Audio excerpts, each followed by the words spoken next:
1 2 3 start.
देता समय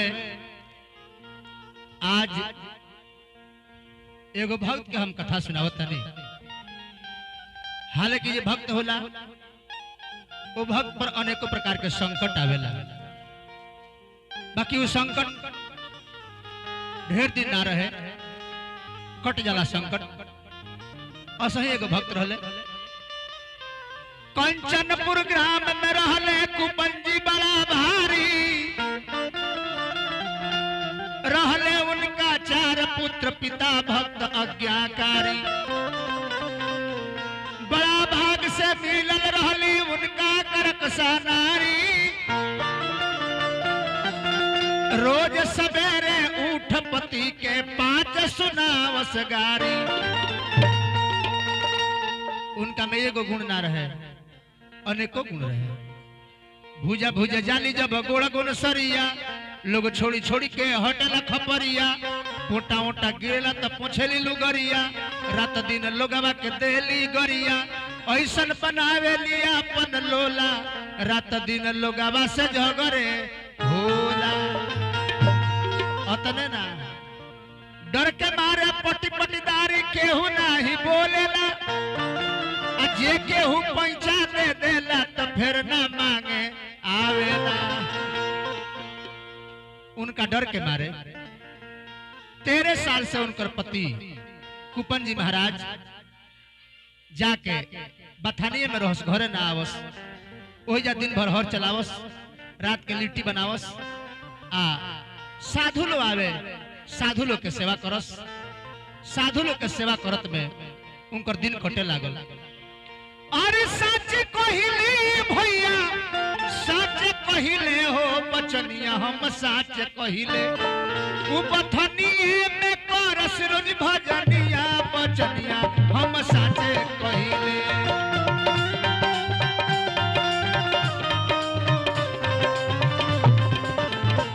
बथनिए में करस रोज भजनिया, बचनिया हम तो सच कहिले।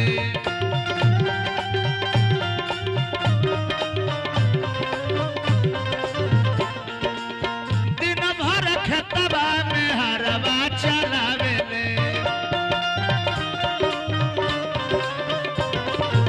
साथी मेरे अपना पथनिया में आवेले।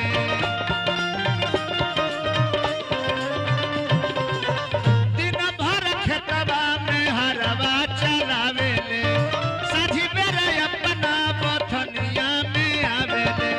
साझ सवेरे पूजस प्रभु के चरनिया, बचनिया हम तो साचे कहिले।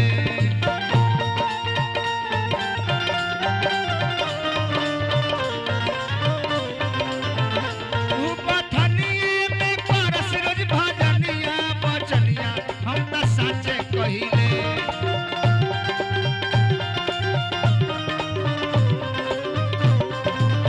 हे बाबू रोज भजन करस, साधु लोग आवे, साधु लोग के सेवा करस, भगवान के भजन करस, भगवान के पूजा करस।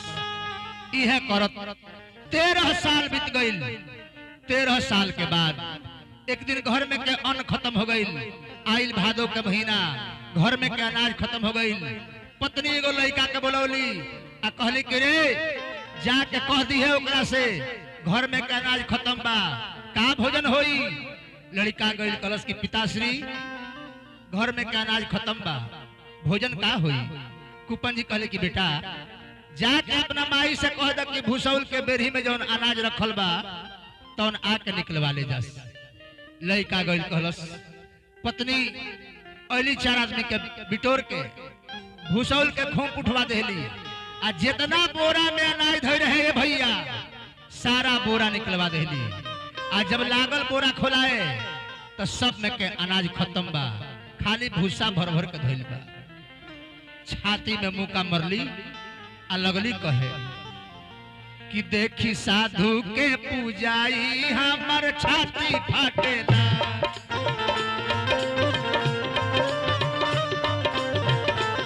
देखी साधु के पूजाई हमर छाती फाटेला।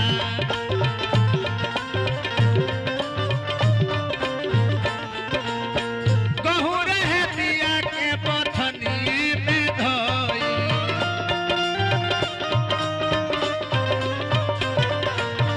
ओकवन के खोभारी में सब चली गई।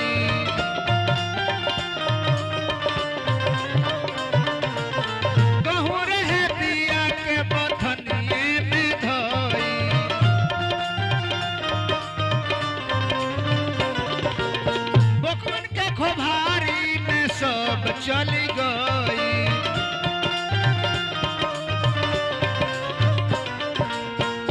देखी साधु के खियाई हमर छाती फाटेला।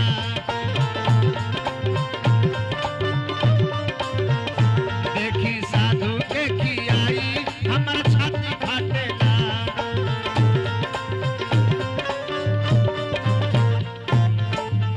इहे कहत चल जात रहली घरे। एगो अयोध्या नगर के साधु चली आवत रहले। एक जना भेटैले गांव में के बहुत बढ़िया आदमी महेंद्र बाबा ऐसन। उनके से पूछले कि जी कुपन जी के घर कौन हो, तो वो कहले कि कुपन जी के घरे जाए के कहता नहीं। उनका घरे जाई तरह और गोधने कुटा जा, उनका घरे मत जाई। देखी चौरा में बथान लौकता, वही बथानी में चल जाई, कुपन जी से भेंट हो जाई। लेकिन आगवा एगो देखे चुरई लावत होई, उ गाछो के देख के गरी आवेले, ओकरा की ओर ताकब मत। अभी अपन आंख मुदले चल जात रहले आ उ दक्षिण से गरी आवत हकड़त जे चली आवत रहली। उनकर नजर तो साधु बाबा पर पड़िए। जब साधु बाबा के देखली तब बतिया बदल के लगली कहे कि देखो सत्ता दे कर दाढ़ी वाला आइल बा।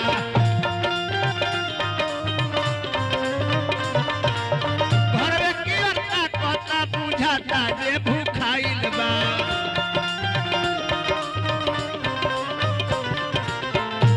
अब एकरो के खियाई हमर छाती फाटेला।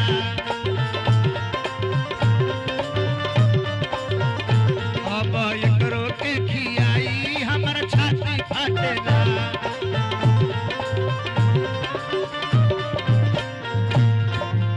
इहे कहत चलिए घरे। साधु बाबा बथान में चल गईले। जब कुपन जी देखले तो उठ के दंड प्रणाम कैले, दंडवत। आ साधु बाबा के सेवा लगले करे। साधु बाबा 3 दिन रह गईले। आ 3 दिन के बाद कुपन जी कहले कि बाबा अपन दान दक्षिणा लिहल जाओ, अपना गांव नगर में चल जाओ। तो साधु बाबा भोजन करके अयोध्या नगर में चल गईले। साधु बाबा भोजन करके अयोध्या नगर में चल गईले। जाके अयोध्या नगरी में वो कुपन जी के प्रचार कईले। तो जाके अयोध्या नगरी में ओ कुपन जी के प्रचार कईले। नाम सुन के 100 गो साधु आवे के तैयार भई। सुनल जहां जास कहस की भाई हो। आज तक ले वैसन भक्त वैसन सेवक हम कहीं नहीं रखले। सेवा में इतना तत्पर रहे वाला कंचनपुर ग्राम के कुपन जी महाराज। अब जे जे नाव सुनल अपना अपना पीठ पर कमरा फेंकल आ कमंडल उठा के चल दिहल। साधु लोग के दल चलल बा। एगो लड़का बथान भइल देखलस, कहलस की बाबा हई देखी ना पश्चिम भंडार कोना से घाटा उन्हल बा। जब पश्चिम भंडार कोना तकले तब बाबा के आंख से आंसू बरसे लागल। है देखी कर साधु के जमतिया गिरता नयनवा से लो।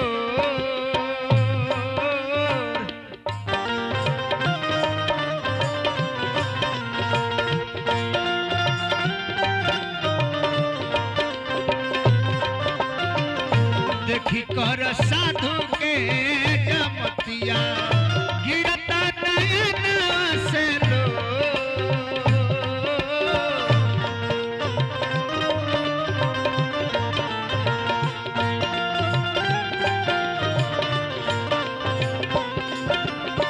देखी कर साधु के जमतिया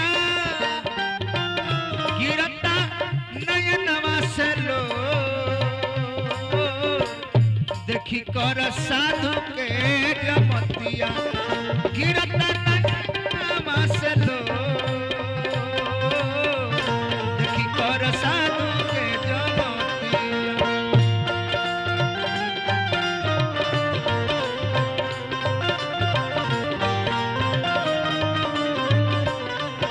रोता रे बाबा आ कहत रहे कि हे विधाता हाय विधाता ई का पहिला विपत्ति दिहल भारी।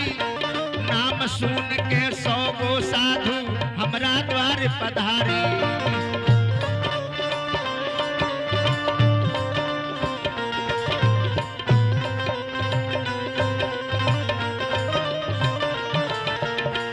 एतने कही के रे गिरता झरा झरा लो।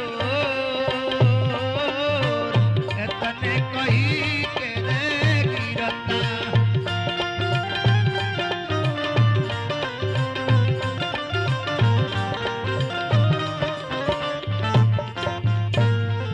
तले साधु लोग पहुंच गए भैया।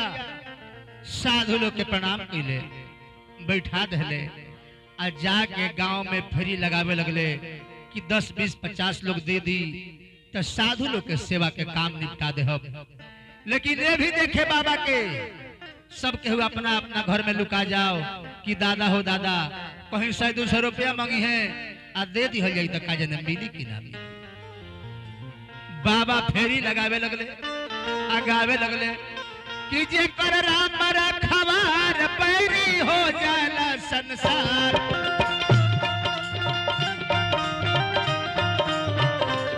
जे कर राम रखवार पैरी हो जाला संसार।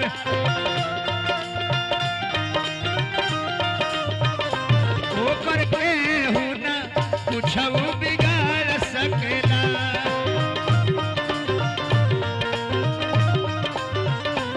ओकर केहू ना कुछऊ बिगाड़ सकेला।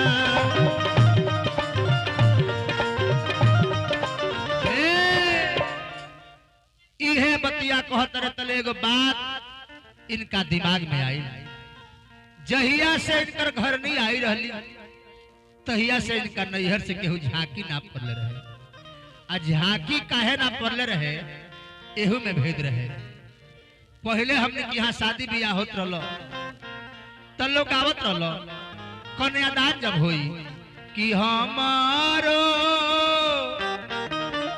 सिया हो बेटी आँखी के रे पुतरिया। लेकिन जब कुपन जी के बियाह होके गई कुपन जी के घरनी से तो वही लोग का गावत रहे कि हमारो कुलवंती हो बेटी कहिया छोड़बू दुआरिया।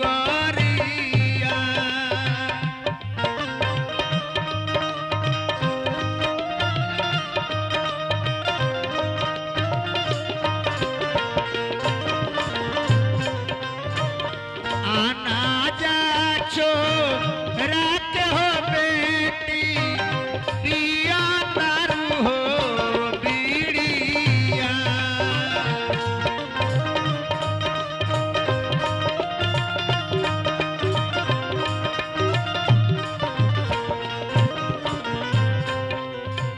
लोटा धरिया बेचलू हो बेटी खइबू खापरा नरिया। लोटा धरिया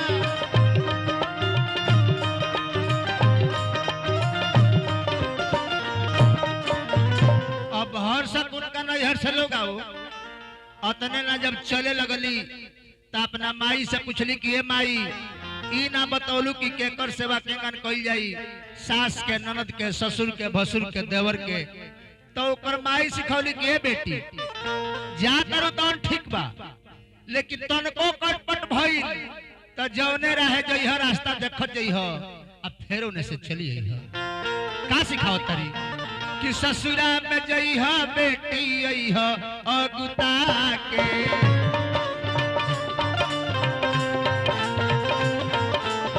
ससुरा में जइह बेटी अइह अगुता के।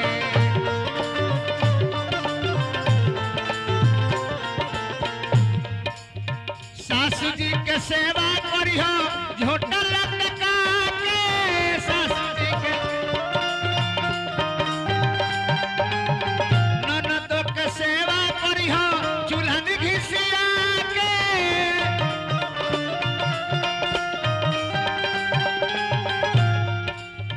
देवर जी के सेवा करिह हड़िया चला के। ससुरा में जइह बेटी अइह अगुता के।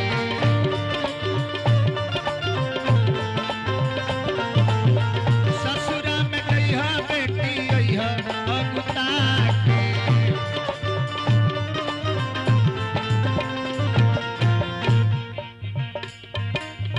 ससुर भसुर के सेवा बेला ना घुमा के।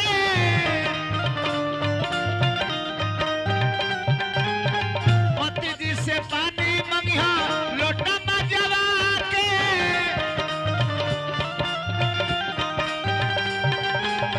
पति जी से पानी मंगिहा लोटा मजवा के। ससुरा में जइह बेटी अइह अगुता के।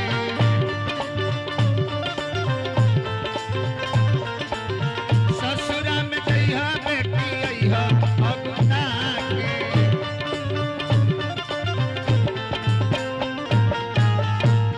सोचले कि जाई कहीं तहरा नैहर से लोग आइल बा, कहीं मालिक के मर्जी हमार बात रह जाए। गईले कहले कि हो सुना तारू, कहली कि बाप रे बाप आज ले इतना राय से कबो ना बोल रहा। का बात हो जाए राय से बोलता। कहले कि का कहता रे। कहले कुपन जी की हो हे भादो के महीना में कोई क्या हित आवेले तो 5 जना से 10 जना आ 10 जना से 20 जना तहरा किया के का इहे नियम हो कि आज लेके हो जहां की ना पारो आ ओइबो कइले तो 100 जना आइल बाड़े। मेहरारू कलश की होई देखो रे तो हमरा के यहाँ से 100 ना 200 लोग आइल बा तो तोर कहे छाती फाटता।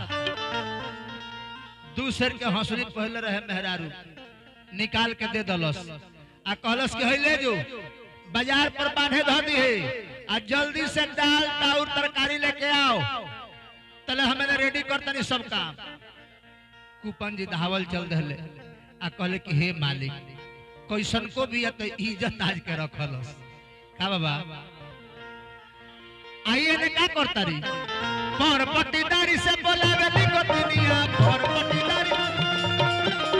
पर पट्टीदारी से बोलावे लिखो दुनिया पर लिपेली चूल्हनिया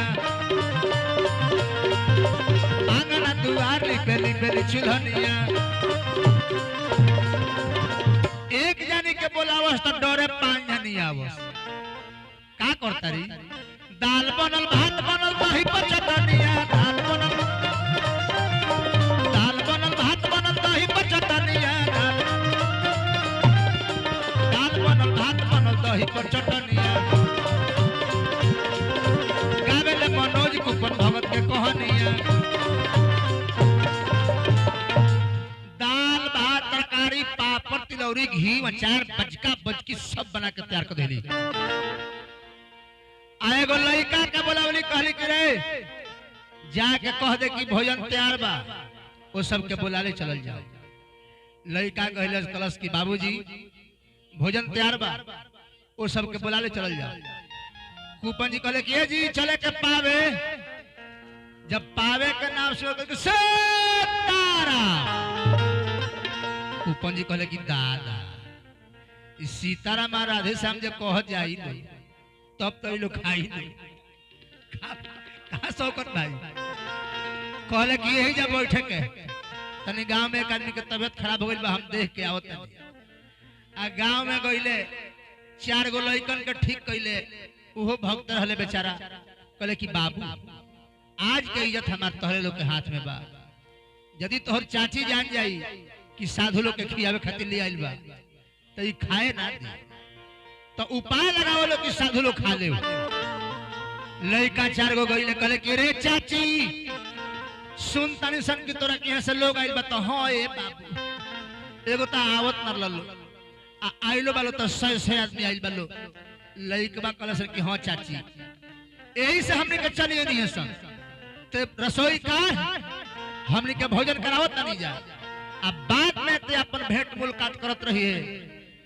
अब वो रसोई काढ़े लगली आ 4 जना उन्हें सट्टे खावे लगले दाल ले आवस तले भात ले आवो भात ले आवो तले तरकारी ले आवो माने घर में से सांस ना देवलो बहरी निकले के सब रसोई काढ़ जब दुआरा पर रखाना आ सब रसोई खत्म हो गईले तो कुपंजी लगा दिहले ताला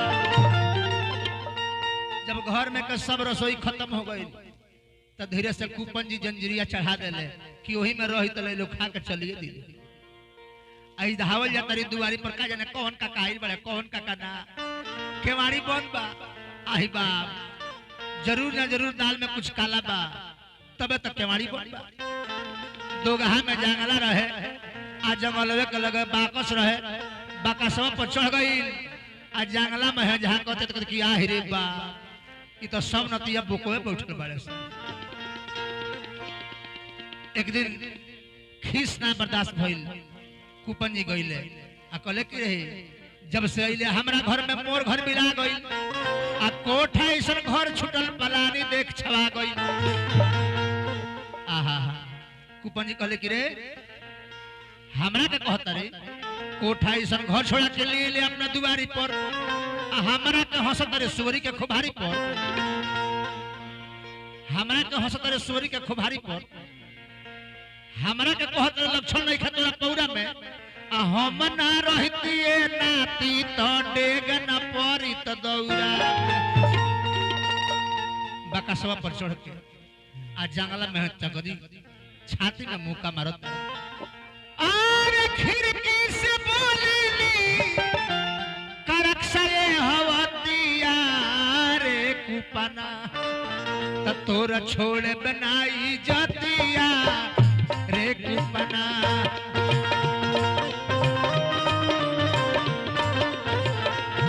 तोरा छोड़े बनाई जतिया रे कुपना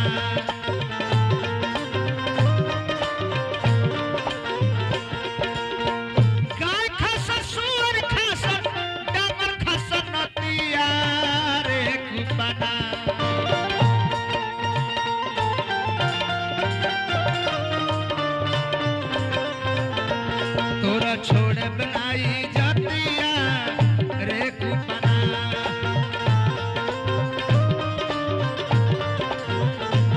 तोरा छोड़ बनाई जातिया रे कुपना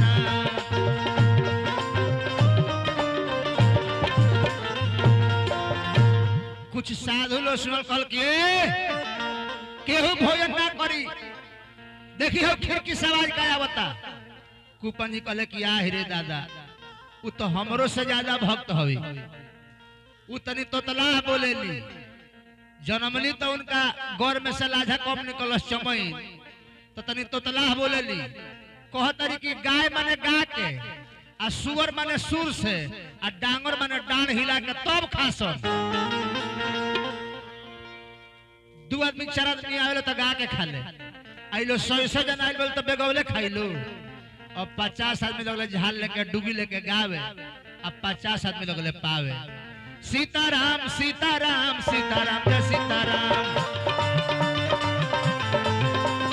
सीताराम सीताराम सीताराम जय सीताराम।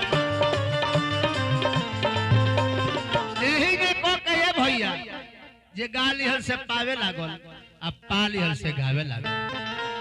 यही का को के 100 आदमी भोजन कली हले। आज जब 100 आदमी भोजन क के चल दिले तो धीरे से कुपन जी जंजीरिया उतार के बथानी भाग गई। आई गरियावत गरियावत घर ही में गांठ फेंक के गिरल पड़ी, जहां बड़े बड़े ढोल ढाल टिमकी के कौन। अब आइन महीना कार्तिक के जोतले हो पलिहर के, आ घर में एक पिया नहीं खे, जौ गेहूं और मोटर के बुआई का। साधु के लोग के गेहूं के बिया ले रहे तो हम साधु लोग के भोजन करा देनी। अब का भोजन कराई, अब हमरा खेत में का रोपाई। साधु लोग तितौआ लौकी के तुमड़ी बनौले रहे, ओकर बियावा ई बाहर के दुआरिये पर रख देले रहे। आ जब कार्तिक के महीना आइल खेत जोतले तो कहले कि सबका खेत में धान गेहूं रोपाई, तो हमारा खेत में ई तितौआ लौकी बुआई। अरे पवावे लागले हो श्री राम राम कहि के, पवावे लागले हो श्री राम राम कहि के। सगरे खेता में लौका बुआइले, सगरे लौका तितौआ हो गइले। मनवा हरि गुणवा, मनवा में हरि गुणवा गावे लगले हो श्री राम राम कहि के। आवे लगले हो श्री राम राम कहि के।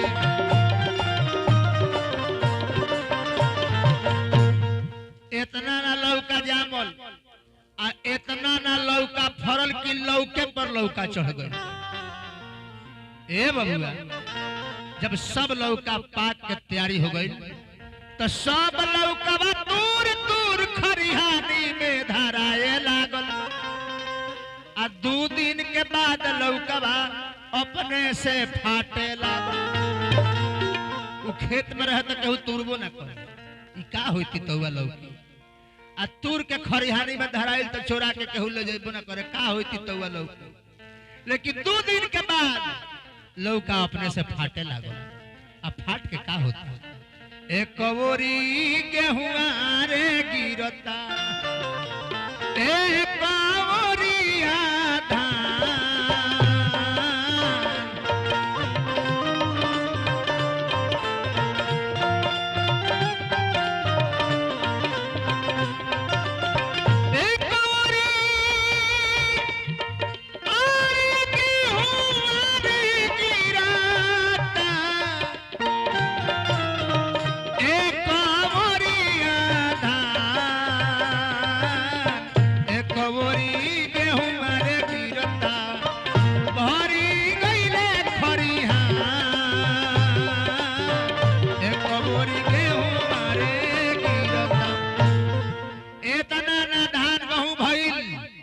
खेत खरिहान बर धान घर द्वार सब भर गई, गांव भर के लोग लगे, तब वो धान गेहूं ओराए के नाम ना ले।